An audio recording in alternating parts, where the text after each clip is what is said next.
Guten Abend miteinander und herzlich willkommen zum heutigen Panorama. Moderiert aus Bern. Wir haben heute folgende 2 Beiträge für euch in der Sendung. Der Besuch beim Überraschungssieger Hildbrunner und die Oberländerin Chinook Chan über die Ironman WM in Nizza. Es war ein sensationeller Erfolg, den der Hildbrunner Fabio beim Jubiläumsschwingen im Appenzell gefeiert hat.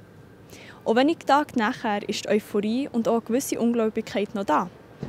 Mein Kollege, der Moser Manuel, hat den 19-jährigen Emmentaler besucht und mit ihm über den Sieg geredet. Ja, sicher.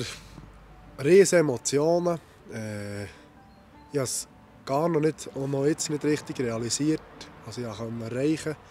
Aber ich bin überglücklich, ja.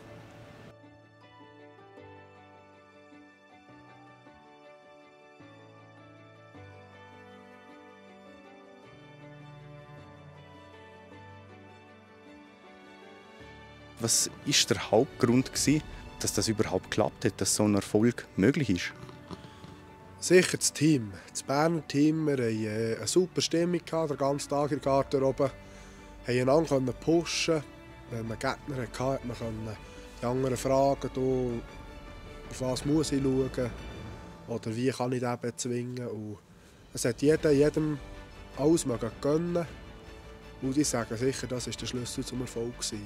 Wer war so dein Vorbild, dein Lehrmeister? Auf wer hast du aufgeschaut? Auch?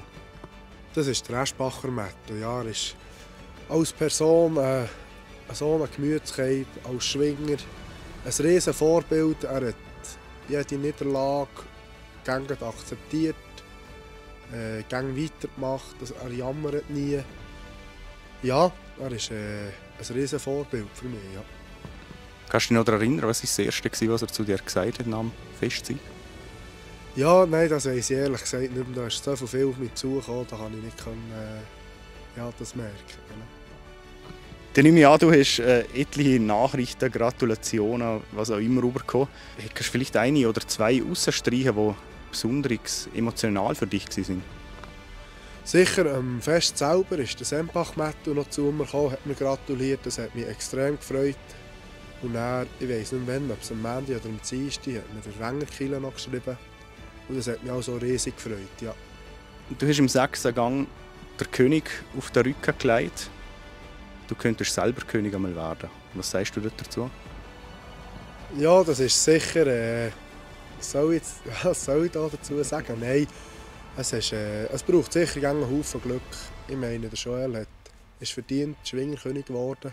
Es geht über 10 Tage, das Festgang. Aber was ich da jetzt sage, ich werde einmal Schwingerkönig, das nehme ich nicht ins Maul. Weil eben es braucht Gesundheit, es braucht Glück, es braucht den Tag danach. Und ja, da schauen wir dann.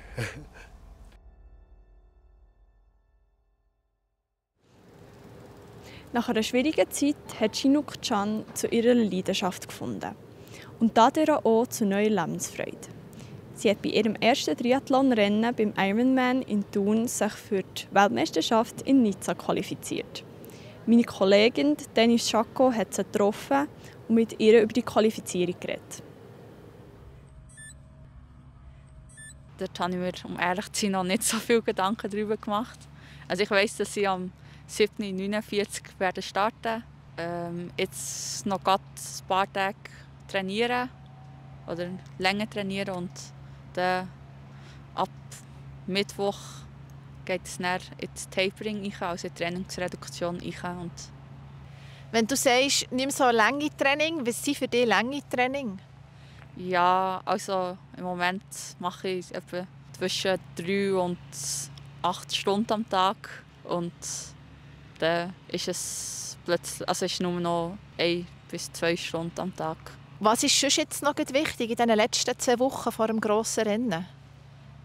Sich gut zu erholen, gut zu essen, Stress vermeiden und sich darauf freuen. Du machst ja seit gut einem Jahr jetzt Triathlon auf Langdistanz oder Triathlon überhaupt. Was ist so die grösste Veränderung, die sich in diesem Jahr hat ergeben für dich? Ich glaube, ich habe gelernt, an mir zu glauben. Also, dass ich etwas schaffe, dass ich etwas kann und auch fest davon überzeugt bin, dass ich es kann. Und ich bin auch sehr viel fitter geworden. Also körperlich hat sich auch einiges da. Was hast du für ein Ziel gesetzt in Nizza? Ich wollte es so gut wie möglich platzieren, aber es auch genießen. Zu tun habe ich zum Beispiel, bin ich so fokussiert auf das Gewinnen, dass ich die Wörter «You are an Ironman» gar nicht mehr gehört habe. Zum Beispiel. Und das wollte ich jetzt Nizza noch mal nachholen. Wie tust du dich in solchen Momenten motivieren, dass du dort durchbeissen musst? Ich sage mir immer, ja, du bist jetzt nicht ein Jahr lang fast nach jedem Training auf Hapkruhe gefahren mit dem Velo. Also damit du jetzt aufgibst oder wie ein bisschen locker angehen. Du hättest all die Fahrt auf Hapkruhe nicht machen sollen. Jetzt schalten wir noch zu meinem Kollegen Matthias Mast ins Studio. Er erzählt, wer der heutige Gast in unserem Talkformat «Zusammen im Zentrum» ist.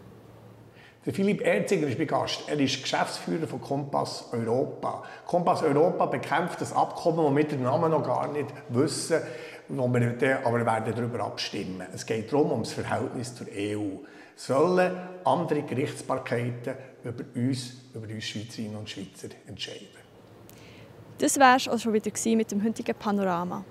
Mehr Infos zu den einzelnen Beiträgen findet ihr wie immer unter plattformj.ch. Jetzt geht es noch weiter mit den Kollegen von Meteo News und dem Wetter. Merci vielmals fürs Zuschauen und einen schönen Abend miteinander. Das Wetter wird euch präsentiert von Made in Bern.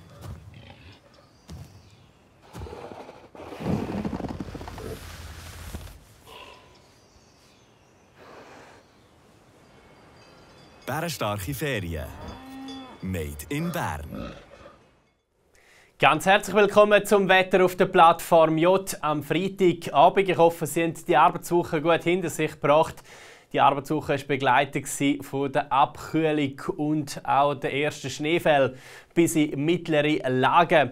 Weiss geworden ist es in der Höhe. Bis gegen 1000 Meter hat es zum Teil ein bisschen Schnee gegeben und oberhalb von 2000 Meter zum Teil auch schon sehr tief winterliche Verhältnisse. Mit einer Schneedecke, die 20, 30, 40 cm schon beträgt. Also da hat es richtig Schnee angeworfen und es war noch nicht ganz alles gewesen, wobei das Tief hier über Osteuropa doch langsam am Wochenende einen Einfluss auf unser Wetter verliert. Es gibt aber speziell am Samstagvormittag im Oberland noch weitere Niederschläge. Die Schneefallgrenze so um die 1100 bis 1400 Meter. Darüber hinaus kommen noch mal ein paar Zentimeter Schnee dazu. Sonst eben mehrheitlich dann trocken schon morgen am Vormittag und zum Teil auch sonnig. Temperaturen frisch mit etwa 6 bis 7 Grad am Morgen. 13 Grad am Nachmittag. Der Nachmittag dann mehrheitlich trocken. Im Oberland wird es abtrocknen. Und es zeigt sich zwischen den Wolken immer wieder die Sonne. Also der Samstag wird auch schon recht ein freundlicher Tag, speziell im Flachland. Der Sonntag dann auch recht sonnig, bis zu 15 Grad, so etwa 2 Grad mehr als am Samstag. Und dann Anfang Woche, am Ende Dienstag veränderlich bewölkt. Die Sonne kann sich immer wieder mal zeigen. Mehrheitlich bleibt es auch trocken bei uns in der Region Bern bei 15 bis 17 Grad und vermutlich dann wieder meistens sonnig ab Mittwoch. Die Temperaturen gehen darauf auf fast 20 Grad. Da wird es also dann wieder ein bisschen angenehmer. Das war vom Wetter auf der Plattform J an diesem Freitagabend. Danke fürs Zuschauen und ganz ein schönes Wochenende.